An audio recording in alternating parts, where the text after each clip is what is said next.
All right, today we're going to be talking about market failures, which means the government is going to get involved in our economy. When we talk about market failures, we talk about free market and government involvement.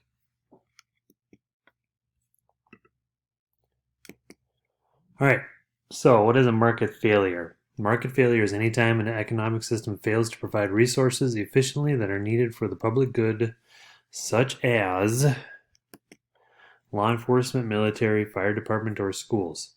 So, a lot of these goods and services, like law enforcement, military, the fire department, schools, are goods and services that are not going to be provided in the private sector. So, let's talk about fire department quick. That's a good example of a market failure being solved.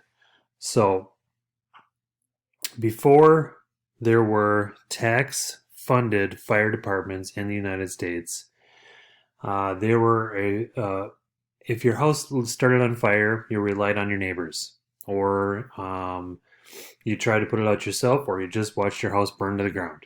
Either way, because there was no private sector fire department, there wasn't a company that was created to put out a fire, because nobody is going to charge you to put out a fire in your house. It just doesn't work. So for the longest time, if a fire was started in a house or in a city or whatever, there just wasn't any way to put it out. You watched it burn. It just didn't work. So that was a market failure. The public sector needed to step in. The government needed to step in and establish fire departments for the public good because the private sector wasn't going to do it. Schools are the same way. So market failures happen most often in an absolutely free market. So when there's an economy that has absolutely zero uh, government oversight. So if there's an economy out there and there aren't any real free economies left anymore, but if there was an economy that had absolutely zero government oversight, market failures happened all the time. And when a market failure happens, it's typically the government or the public that needs to step in and fix that market failure. All right, so we need to talk about free riders and public goods when we're talking about market failures. The free rider or the free rider problem is a person or a group of people who benefit from a good or service without paying for them. So we can talk about the fire department in this scenario as well.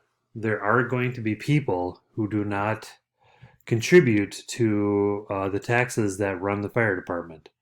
If your income is low enough, or you're under 18, or you don't have a job, you might not be paying taxes that help pay for the fire department that comes to save your burning house. It's just the way it is. It's not bad, it's not good, it's just a fact of life, and that's just the way things are. Free riders are everywhere. Sometimes free riders can have a negative connotation with them. Freeloaders, free riders, whatever. But they are everywhere. You are a free rider. You have been a free rider. You might not be right now, but you have been, and you probably will be at some point. You have benefited from a good or a service that you have not paid for. There are free riders at the bottom of the socioeconomic status and at the top of the socioeconomic status. There are wealthy, wealthy billionaires who are free riders who benefit from something they don't actually pay for. It's just the way it is. And there are those at the bottom of the socioeconomic scale who benefit from a good or a service that they don't pay for. So that's all it is. It's a free rider. Um, so a public good is just a good or a service that is open to the public. It does not discriminate, meaning you cannot withhold that good from anybody, regardless of what their status is. And it cannot be used up by any one person. Those are kind of the definitions of a public good. And one of the government's purpose is to fix market failures, and one way they do this is through subsidizing public goods, through paying for schools, fire departments, military. Yes, military is a public good.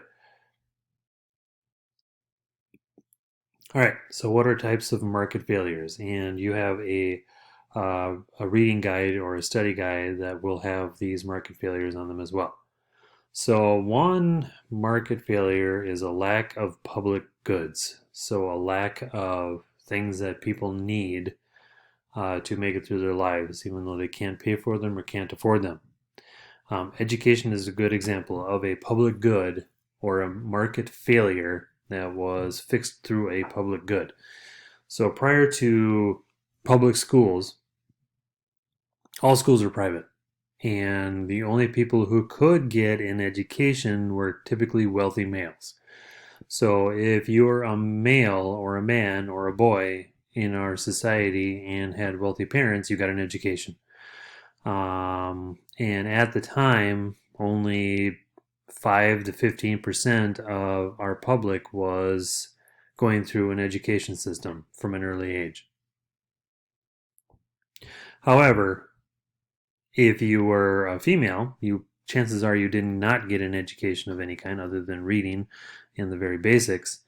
If you are poor, chances are you are illiterate and probably didn't have any kind of education. So that is a market failure. There is no private sector corporation that's going to provide education to everybody. Just isn't going to happen.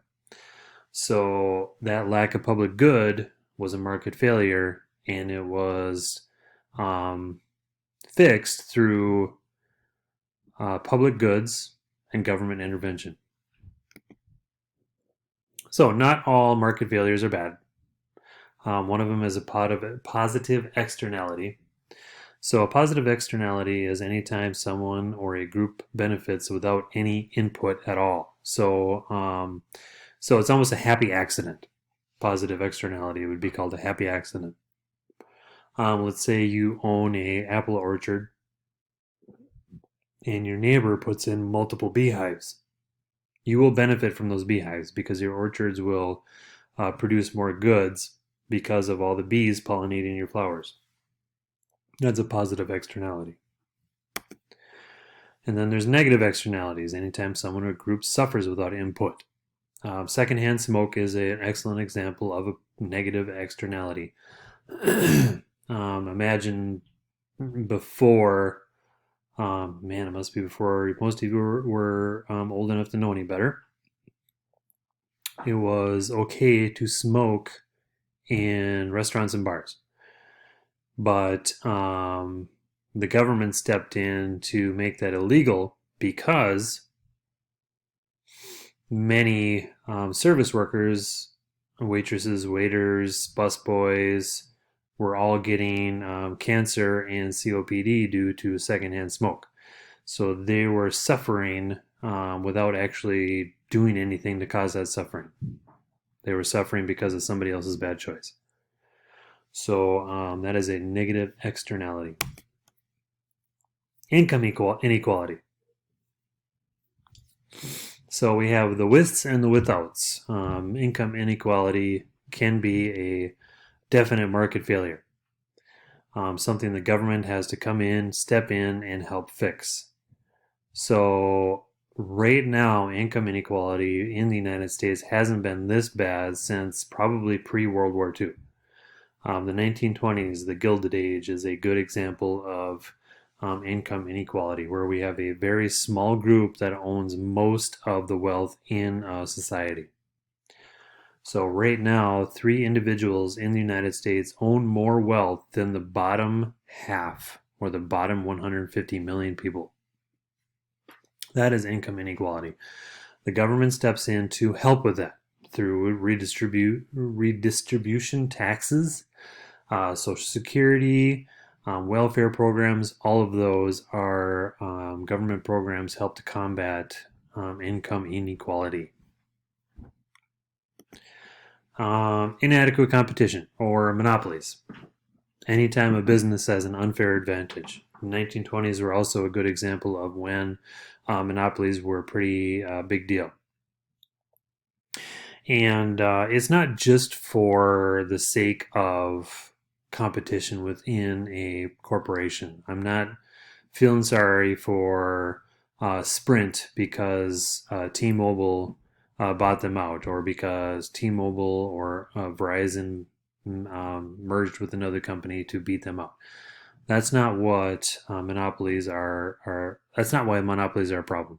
Monopolies can be a problem because they cause price hikes. Just imagine if the major phone companies or mobile phone companies got together and merged into one giant company. So there wasn't Verizon, T-Mobile, and any other. It was just one big phone company, and that was the only place you can go to get your phone.